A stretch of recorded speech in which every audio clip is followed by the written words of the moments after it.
Hello everyone, I'm SciencePyro07 and today I come with you with another dinosaur review.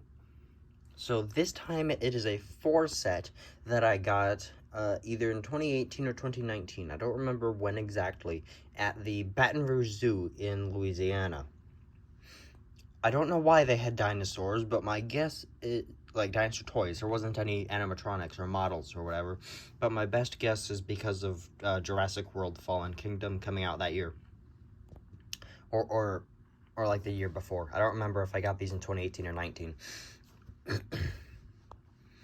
So, the 4 set has 4 different dinosaurs, clearly.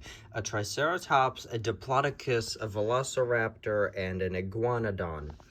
And overall, they're not terrible. I will give them that. They're not necessarily the best, but they're not bad. So the Triceratops is actually decently detailed. It has well-made, like well-visible and texture-wise scales on its body here. Nothing on the underside besides Triceratops and like the year and where it was made and whatnot. The back of the frill has okay detail, but not a lot. The same with the front and the head, really. It's pretty cool because unlike other dinosaur toys, it's kind of like in a walking or charging position. And so that's pretty nice. The like little hornlets around the edge of the frill would indicate that this is a juvenile Triceratops, because adults would not have it. The brow horns and the nose horn, like in terms of size, looks pretty decent, I'll have to say. And the coloration is different from what I would choose, like a tealish with white stripes, a white underside, and brown detail on the frill. So yeah, it's not terrible.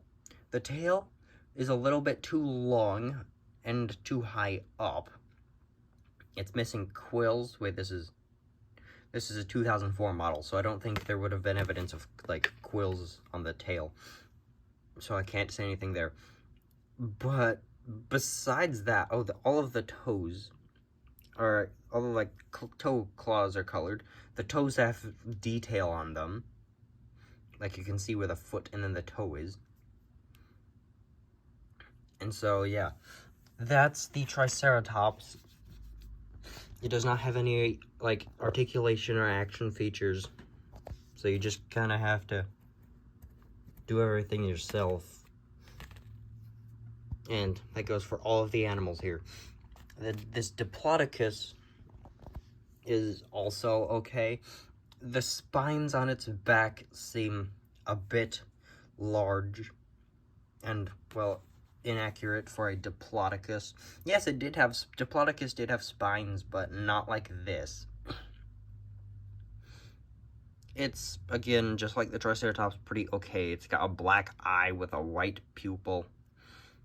Only its mouth is open, so you can see the teeth.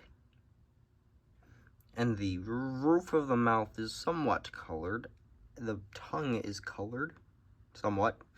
And that's about it in terms of mouth coloration. It's a nice, realistic, like, yellowy brown color with a white underside and a darker gray back. Also 2004 Diplodocus. Unlike the Triceratops, this does not appear to be, I mean, it's a little shrink-wrapped, but it does not appear to be particularly thin. In fact, I think it's a little too, like, fat, kind of, like, muscular here, since Diplodocus was lighter for a sauropod, only about 17 tons. And the neck also appears to be a little short.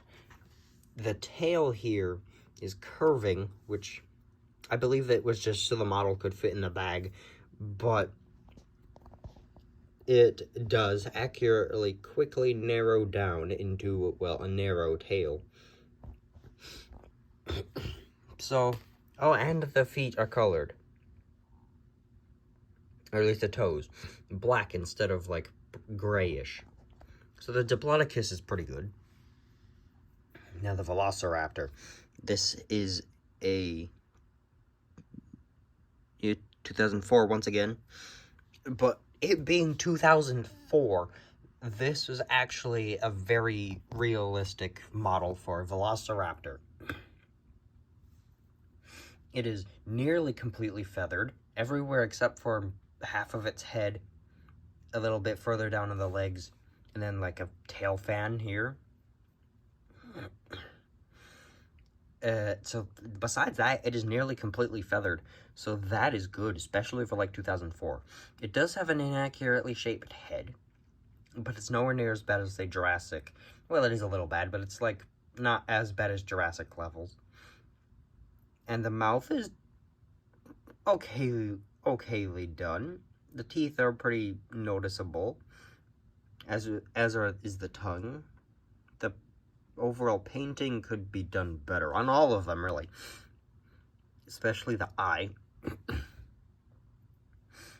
The only real problems with this thing would be well, first off, the toe claws. This one's a bit short, and this one is just too straight.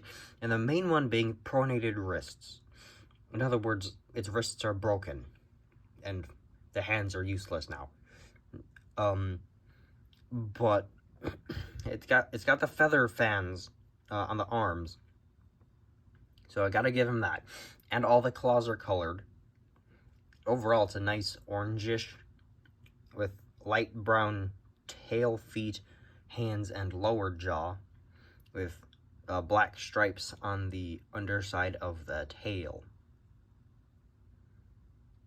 And a nice blue outline around the eye. So that's nice.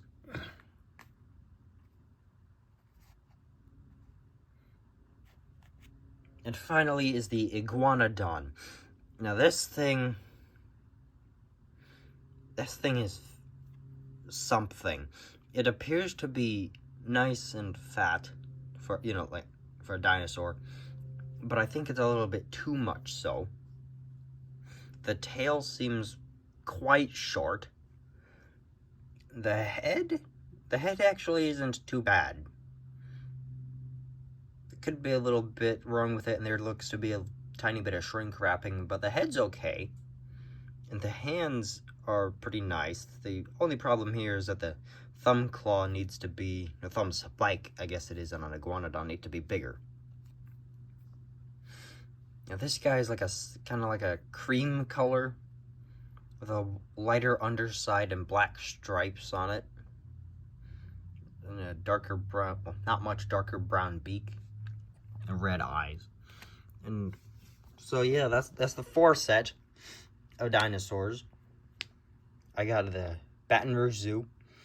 It was just a collectible set. It wasn't really for anything. It was just a bunch of random dinosaurs. And so yeah, that was this episode. A lot different from what I usually do, but I hope you enjoyed it anyway.